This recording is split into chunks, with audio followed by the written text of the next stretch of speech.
திருவள்ளூர் மாவட்டம் திருத்தணியில் வந்து மரங்களுக்கான மாநாடு போடுறாரு. சில பேர் வந்து இதை விமர்சிக்கிறாங்க. இவர் பழைய காலத்துக்கு வந்து கூட்டின்னு போறாரு விமர்சனம் வைக்கிறாங்க. இன்னைக்கு எல்லா கட்சிகளும் செய்கிற மாதிரி அரசியல் சீமான் பண்ணுவதில்லை. மாற்றமான ஒரு பாதையை தேர்ந்தெடுத்து அதன்படி அவர் போயிட்டே இருக்காரு. அது அவங்களுக்கு வந்து கேளிக்கையாக தெரியுது, பார்வைக்கு கொச்சைப்படுத்துறது, அதை ட்ரோல் பண்ணுறது எல்லாம் பண்ணுறாங்க.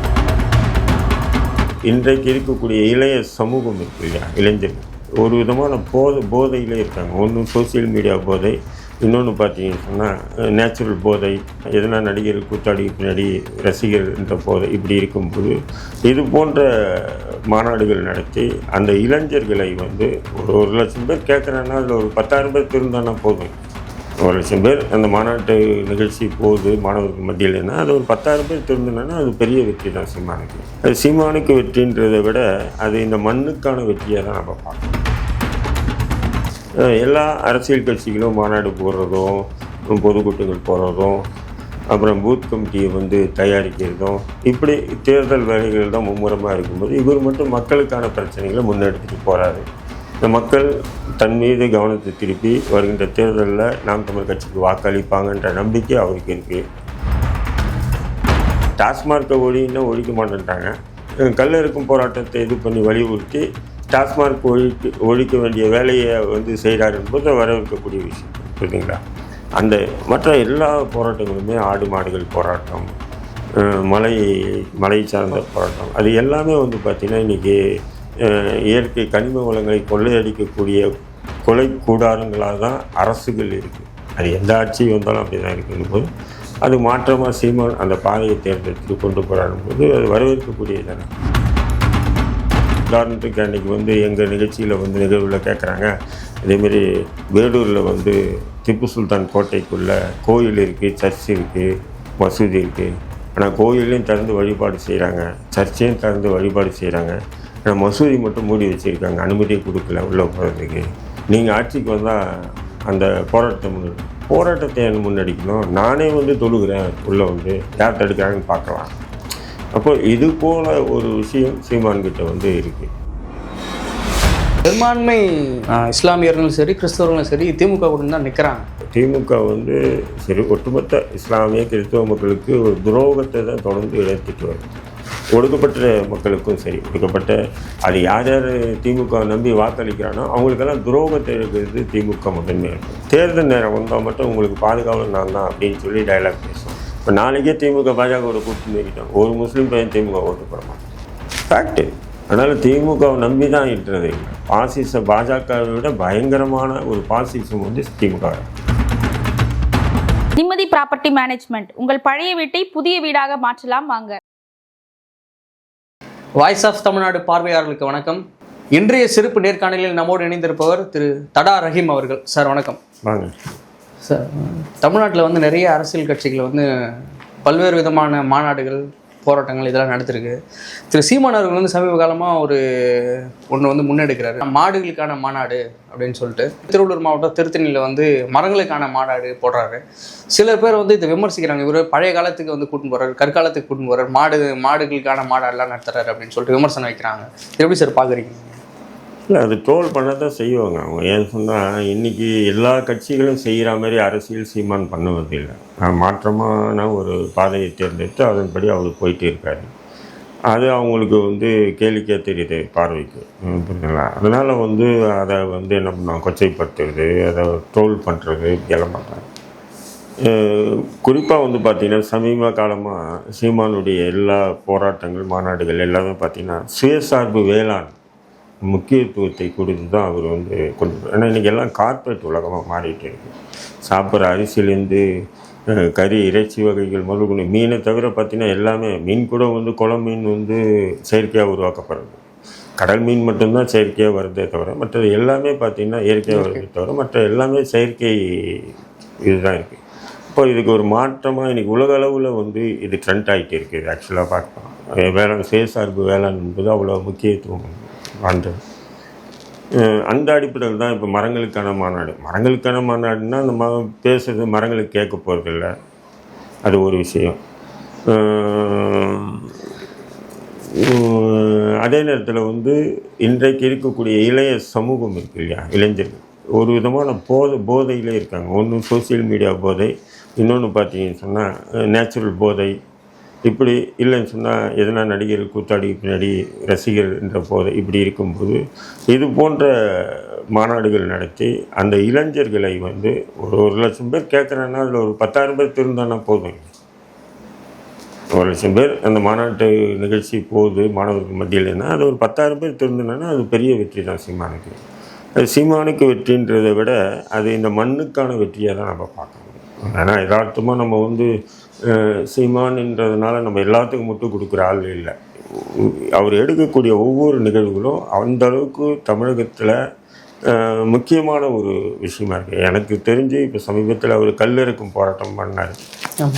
அது எனக்கு கொஞ்சம் நெருடல் இருக்குது. போதை கல் எல்லாமே போதை தான். இருந்தாலும் என்னன்னு சொன்னீங்கன்னா டாஸ்மார்க்கை ஒழிக்க மாட்டேன்ட்டாங்க. கல்லிறக்கும் போராட்டத்தை இது பண்ணி வலியுறுத்தி டாஸ்மார்க் ஒழிக்க வேண்டிய வேலையை வந்து செய்கிறார் என்பது வரவேற்கக்கூடிய விஷயம். புரியுதுங்களா? அந்த மற்ற எல்லா போராட்டங்களுமே ஆடு மாடுகள் போராட்டம், மலை சார்ந்த போராட்டம், அது எல்லாமே வந்து பார்த்திங்கன்னா இன்றைக்கி இயற்கை கனிம வளங்களை கொள்ளையடிக்கக்கூடிய கொலை கூடாரங்களாக தான் அரசுகள் இருக்குது. அது எந்த ஆட்சி வந்தாலும் அப்படி தான் இருக்குன்னு போது அது மாற்றமாக சீமான் அந்த பாதையை தேர்ந்தெடுத்துட்டு கொண்டு போகிறாரும் போது அது வரவேற்கக்கூடியது தானே. அதை ட்ரோல் பண்ணி கிண்டல் பண்ணினா அது உங்களுக்கு தான் இழப்பாரு. இந்த மரத்துக்கிட்ட பேசுகிறாரு அப்படின்னு சொல்லிட்டு அதான் அது மரத்துக்கிட்ட பேசலை. அது மரத்துக்கிட்ட பேசுகிற பேச்சுக்கள் வந்து இளைஞர்கள் மத்தியில் போகுது இல்லையா? வீட்டுக்கு ஒரு மரம் வளர்ப்போம் இன்றைக்கி இல்லை. நம்ம வந்து நான் 80லேயே படிக்கும்போது 80 வாக்குலேயே பார்த்தீங்கன்னா வீட்டுக்கு ஒரு மரம் வளர்ப்பேன்.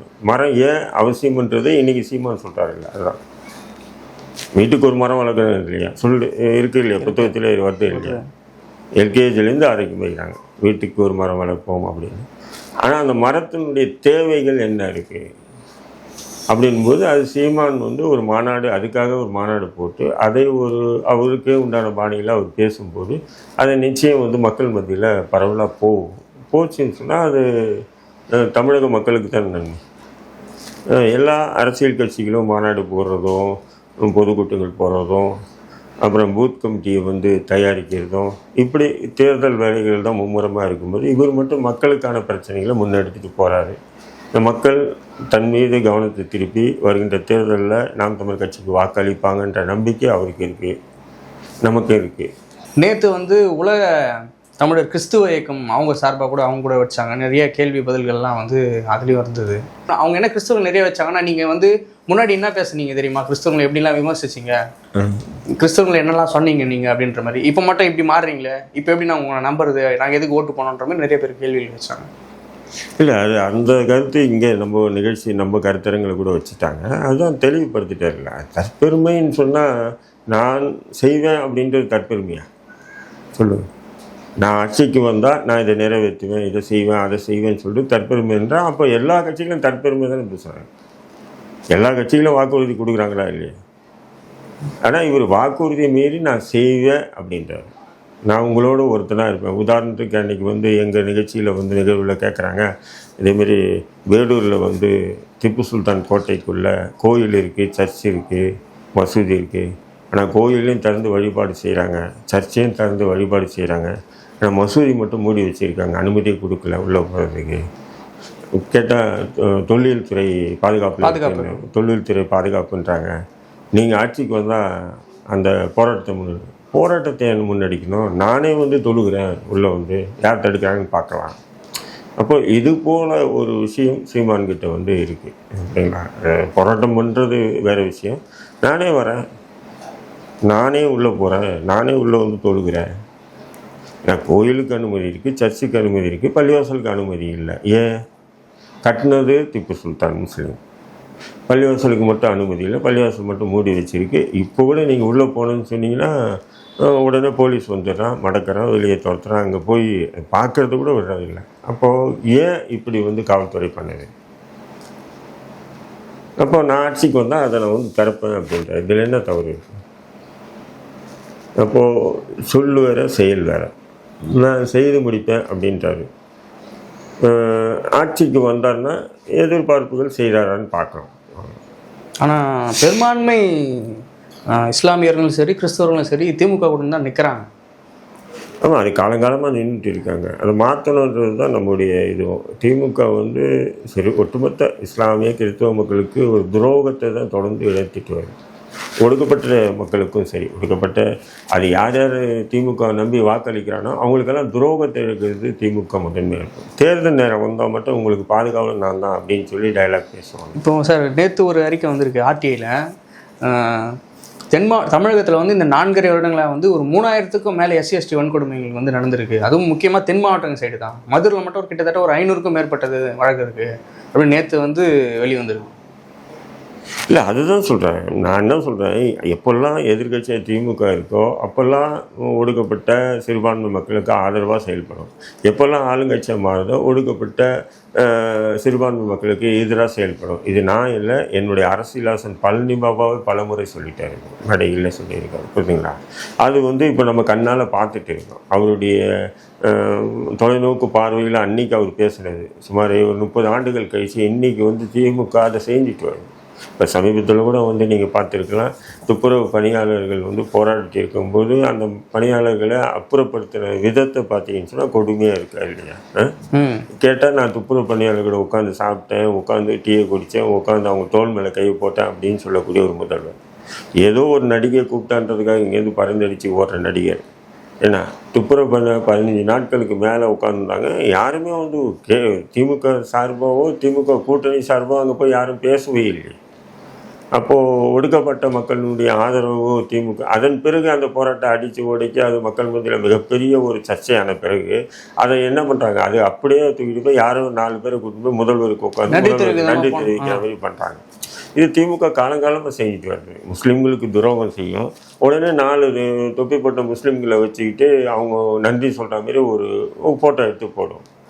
கிறிஸ்தவர்களுக்கு துரோகம் செய்ய 4 கிறிஸ்தவர்களை உட்கார வச்சு ஃபோட்டோ எடுத்து. இதுதான் திமுகவுடைய சூழ்ச்சிகரமான அரசு. இல்லை, அவங்க என்ன சொல்கிறாங்கன்னா மதவாதத்துக்கு எதிர்ப்பாங்க, நாங்கள் அதை பாதுகாப்பு உங்களுக்கு அப்படி அடிக்கணும்னு சொல்கிறாங்க. இவங்க எங்கே பாதுகாப்பு? இவங்களை பாதுகாப்புன்னு எவன் முஸ்லீம் நினைக்கிறானோ அவன் முஸ்லீம்ன்ற அந்த தன்மையை இழந்துடுறாங்க.